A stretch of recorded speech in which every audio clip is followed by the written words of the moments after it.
Assalamualaikum warahmatullahi wabarakatuh. Salam sejahtera bagi kita semua. Shalom, Om Swastiastu, Namo Buddhaya, salam kebajikan. Perkenalkan, saya Toar Daniel Malikas, STP MSI, dosen tetap Prodi Budidaya Pertanian Lahan Kering, Fakultas Vokasi Logistik Militer, Universitas Pertahanan Republik Indonesia.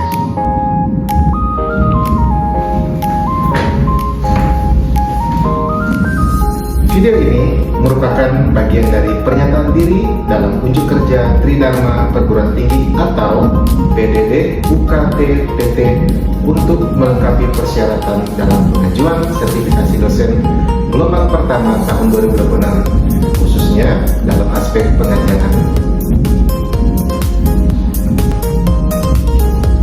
Pada kesempatan saat ini, saya akan menjelaskan secara singkat mengenai mata kuliah Teknologi Penanganan Pasca Panen dan Pengolahan Hasil Pertanian yang saya ampu untuk mahasiswa semester 5 dengan kode mata kuliah BOK 5304. Mata kuliah ini dirancang untuk membekali mahasiswa terkait pemahaman konseptual serta keterampilan praktis dalam merancang, menganalisis, serta mengevaluasi tahapan-tahapan pada penanganan pasca panen serta pengolahan hasil pertanian yang baik dan benar dengan menyesuaikan perkembangan teknologi saat ini. Beban bagi dari mata kuliah ini yaitu sebanyak 3 SKS dan menggunakan pendekatan Project Based Learning atau PBL, Case Method, dan praktikum lapangan yang diselenggarakan dalam 16 pertemuan tatap muka dengan rincian 14 kali pertemuan materi dan 2 kali untuk pertemuan masing-masing, ujian tengah semester atau TS serta ujian akhir semester atau UAS. Adapun capaian pembelajaran lulusan atau CPL Prodi pada mata kuliah ini meliputi CPL 1, CPL 2, CPL 3, CPL 4, dan CPL 5 yang telah tertuang dalam rencana pembelajaran semester atau RPS dan telah divalidasi oleh Kepala Program Studi Budidaya Pertanian Lahan Kering. Pada mata kuliah ini, mahasiswa tidak hanya mempelajari teori namun mampu bertanggung jawab atas pekerjaan pada bidang teknologi pasca panen hingga mampu menganalisis serta mengevaluasi bentuk transformasi produk hasil olahan dari komoditas pertanian. Secara keseluruhan, semuanya tercantum pada capaian pembelajaran mata kuliah atau CPMK seperti CPMK 1 mampu menunjukkan sikap bertanggung jawab atas pekerjaan di bidang keahliannya secara mandiri. CPMK 2 mampu memahami tujuan serta proses penanganan pasca panen bahan hasil pertanian. CPMK 3 mampu menganalisis proses fisiologi pasca panen hasil pertanian. CPMK 4 mampu mengevaluasi teori tindak panas serta mekanika fluida dalam teknologi pasca panen. Dan CPMK 5 mampu menciptakan proses pengolahan, pengemasan dan penyimpanan komoditas hasil pertanian serta teknologi pengawetan sebagai bentuk transformasi produk hasil pertanian memanfaatkan mikroba. Selanjutnya, kemampuan akhir dari tiap tahapan belajar diuraikan dalam sub CPMK yang terdiri atas sub CPMK 1. Mahasiswa mampu menjelaskan pengertian pasca panen dan bentuk penanganan pasca panen komoditas hortikultura. Sub CPMK 2, mahasiswa mampu menganalisis proses fisiologi pasca panen terhadap komoditas hortikultura. Sub CPMK 3, mahasiswa mampu menguraikan teori dan bentuk-bentuk tindak panas dalam teknologi pasca panen. Sub CPMK 4, mahasiswa mampu menguraikan konsep mekanika fluida dalam teknologi pasca panen. Sub CPMK 5, mahasiswa mampu menguji bentuk pengolahan suhu tinggi dan suhu rendah terhadap komoditas hortikultura. Sub CPMK 6, mahasiswa mampu merancang bentuk kemasan serta teknologi penyimpanan yang baik terhadap produk hasil olahan hortikultura. Sub CPMK 7, mahasiswa mampu merancang transformasi komoditas hortikultura melalui fermentasi dengan memanfaatkan mikroba.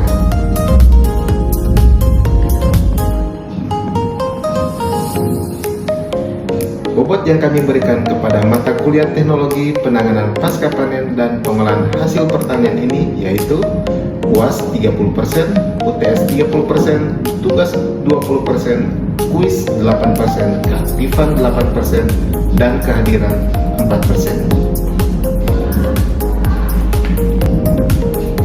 Selanjutnya, Anda akan menyaksikan cuplikan proses pembelajaran saya di kelas bersama mahasiswa yang membahas mengenai teknik pengeringan terhadap hasil pertanian.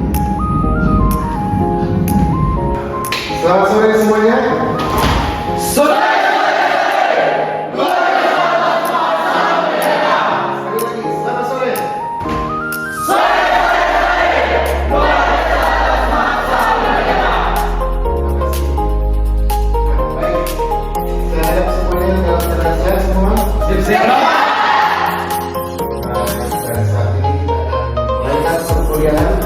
Pertemuan 10 dari mata kuliah teknologi penanaman pasca panen dan pengolahan hasil pertanian. Di sini kita akan masuk dalam materi tentang teknik pengeringan. Oke, masih ingat materi yang lalu?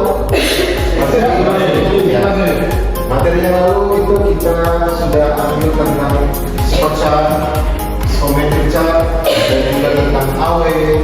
Nah, nanti di materi ini kalian akan lebih mendalam penerapan dari spot chart tersebut, psicometric chart dan juga AW untuk pengeringannya, aplikasi.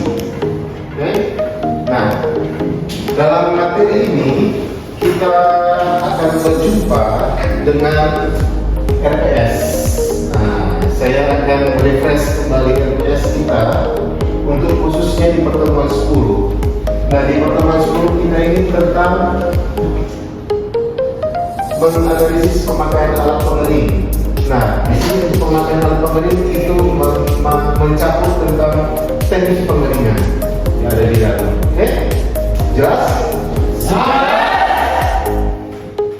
Nah, ini dia goals kita untuk pertemuan 10 saat ini.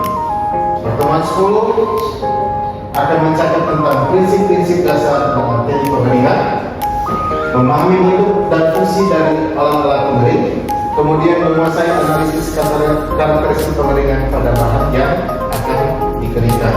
Nah, untuk bahan ini kita akan ambil, karena kita juga di budidaya pertanian kering pasti akan memakai bahan apa? Bahan perikanan atau bahan pertanian? Pertanian. Bagus. Tepuk tangan buat kalian. Nah, kita akan masuk di materi yang ini dia, pendahuluan.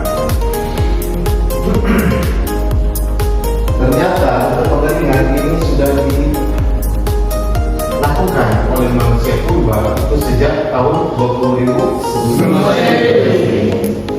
Jadi pada saat mereka dapat api, mulai dari situ perkembangan. Mereka mulai aplikasi untuk mengolah makanan. Berkembang di tahun 2012 sebelum Masehi, orang Timur Tengah mengeringkan makanan mereka di matahari. Jadi dengan adanya panas, mereka manfaatkan untuk mengeringkan makanan. Itu dia. Dan panas dari sinar matahari dan laju udara itu menjadi dua komponen utama dalam pemanfaatan di pengeringan bahan pangan, dan bahan pangan ini untuk pangan pertanian. Oke, jelas? Dan sampai saat ini inovasi terus berkembang. Nah, kita kan ada tempat praktek ya, kalau sudah tahu kan? Ada satu alat pengering yang akan kita lihat nanti. Nah, ini saya akan menarik dulu pemahaman kalian tentang pengeringan. Definisi dari pengeringan. Ya, slide berikutnya ini kita akan memahami mengenai apa itu pengeringan. Oke? Dan sekarang saya ingin tunjuk saudara terakhir coba membacakan apa itu definisi dari pengeringan. Coba, ini berdiri kali terakhir ini baca. Ini definisi dari pengeringan adalah proses pemisahan atau pengeluaran air dari materi tanah yang mengandung sejumlah air atau proses konten dengan introduksi panas. Baik, terima kasih. Jadi itu dia, pengeringan adalah mengeluarkan kandungan air dari bahan sehingga bahan itu akan mengalami perubahan nantinya. Nah, di sini perubahan yang terjadi itu akan mengakibatkan adanya aktivitas mikroba yang akan terpengaruh. Jadi kandungan air semakin berkurang, aktivitas mikroba akan berkurang, dan masa simpan dari produk yang akan kita keringkan semakin panjang. Nah, kalau masa simpan produk semakin panjang, nilai jualnya semakin apa? Semakin Tinggi Bang. Oke, baik. Next, tujuan dari pengeringan. Di sini tujuan dari pengeringan tadi saya sudah gambarkan tentang bagaimana untuk mengurangi volume dan berat dari produk itu sendiri, dan juga bisa memperpanjang masa simpan dari produk itu sendiri. Dari pengeringan kita bisa meningkatkan rasa dari produk pangan itu sendiri. Warnanya kita bisa pertahankan. Contoh untuk cabai, kalau kita keringkan, warna merah dari cabai itu akan lebih menyala, akan lebih kelihatan. Teksturnya yang akan lebih tercipta di situ untuk proses pengeringan. Namun dua hal yang penting untuk kita perhatikan pada saat pengeringan, tadi saya sudah singgung adanya destruksi dari mikroorganisme. Dimana mikroorganisme itu bergantung dari kelembapan dari bahan-bahan itu, dan selanjutnya akan ada inaktivasi enzim yang akan terjadi, dan inaktivasi enzim itu bisa akan mempengaruhi juga kualitas dari produk pangan itu sendiri. Jelas?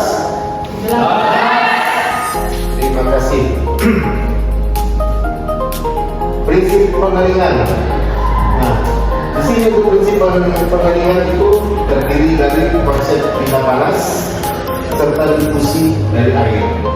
Nah, ini sudah kalian dapatkan waktu pertemuan sebelumnya.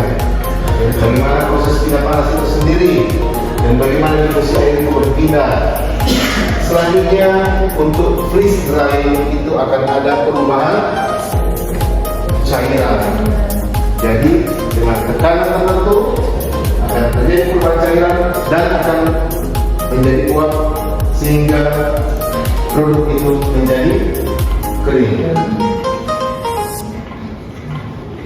Nah, selanjutnya untuk prinsip-prinsip pengeringan, ternyata ada faktor-faktor yang akan mempengaruhi dari pengeringan itu sendiri.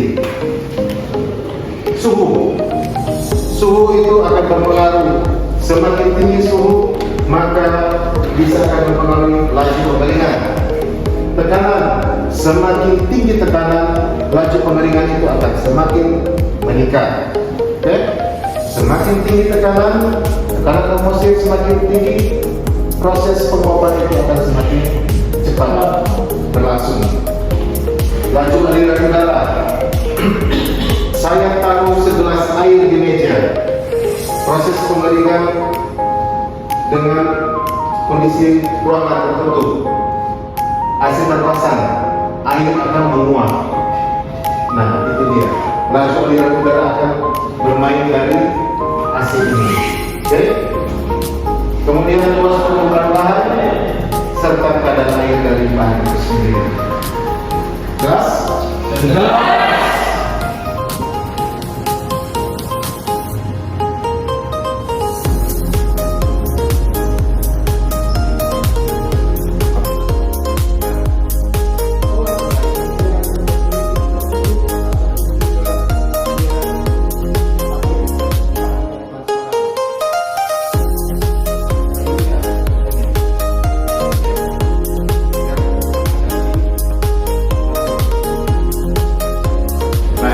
Kita sampai di slide yang terakhir, yaitu terima kasih. Ya, tepuk tangan buat.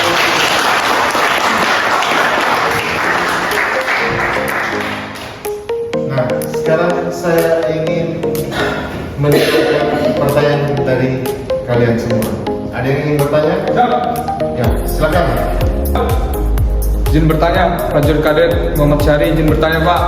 Di Unham Delu sendiri memiliki salah satu alat pengering yaitu rumah pengering. Nah, yang seperti yang kita ketahui rumah pengering tersebut berbahan material yaitu plastik UV. Plastik UV memiliki kekurangan antara lain yaitu mudah robek apabila terkena ranting atau batu. Nah, ketika plastik itu sobek, maka pengeringan yang ada di dalamnya tidak optimal lagi. Bagaimana cara mengatasi supaya plastik UV tersebut tidak mudah robek dan bagaimana merawat supaya umur guna plastik UV lebih awet bertahan lama. Terima kasih. Baik, terima kasih atas pertanyaan untuk Syahri. Nah, di alat pengering yang ada di prodi kita yaitu alat pengering dome dryer. Nah, ini dia gambarnya.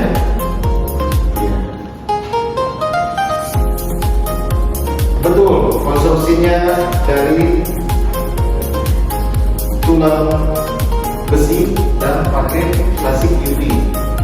Plastik UV ini sangat rentan dari kena bahan-bahan yang keras, dia bisa robek dan lain sebagainya. Ada pengembangan itu pakai plastik PE.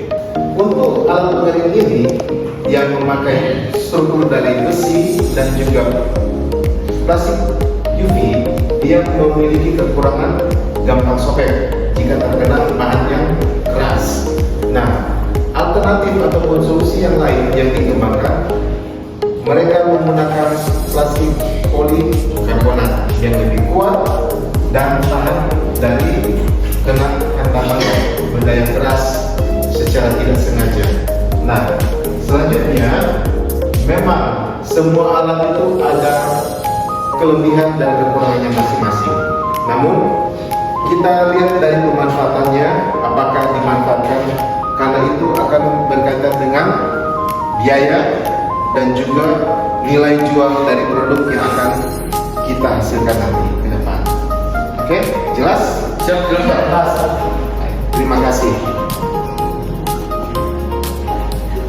Baik, kita sudah sampai di penghujung pertemuan untuk hari ini dan saya ingin mengingatkan hari ini tidak ada tugas, namun minggu depan ada pelaksanaan kuis sesuai dengan RPS tadi. Nanti kalian pelajari sampai di pertemuan 9 dan 10 untuk hari ini yang akan kita kuis di pertemuan 11. Jelas? Jelas.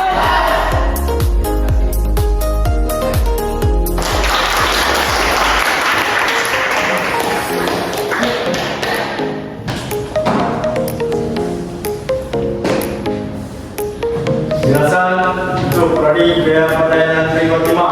Grup siap.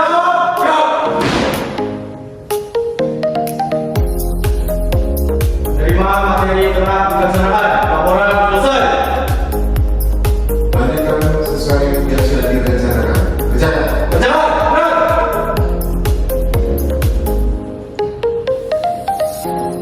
Istirahat. Cepat. Gerak. 5